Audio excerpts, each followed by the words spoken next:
лесу, лесу зеленом, где растут дубы, собирала на поляне девушка грибы.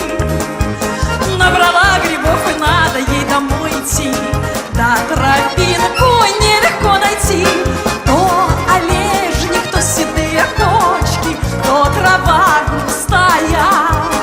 Ой, грибы, грибы, грибочки, ой, грибы, грибы, грибочки, и калина, и малина, ягода, ягода, ягода, ягода мясная.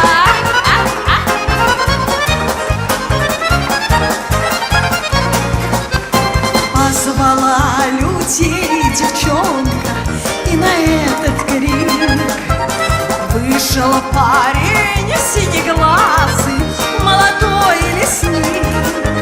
Помогу, сказал он, гору надо провожу, по дороге лес я покажу.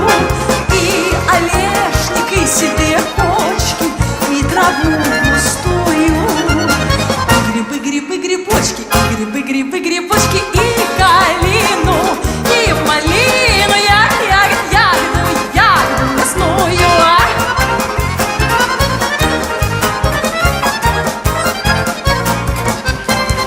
За орехами ходили много раз вдвоем,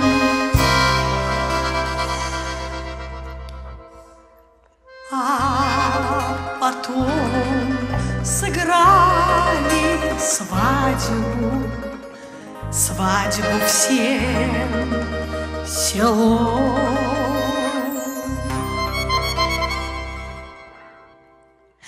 И пошли сыночки, дочки, просто благодать, как грибочки всех не сосчитать.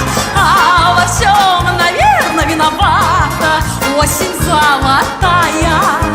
Сыроежки и маслята, грусти, рыжики, опята, и лисички, и волнушки, и веселые краснушки, и газистые сморчки, стрички, боровички, земляника, ежевика, и черника, и брусника, и калина, и малина.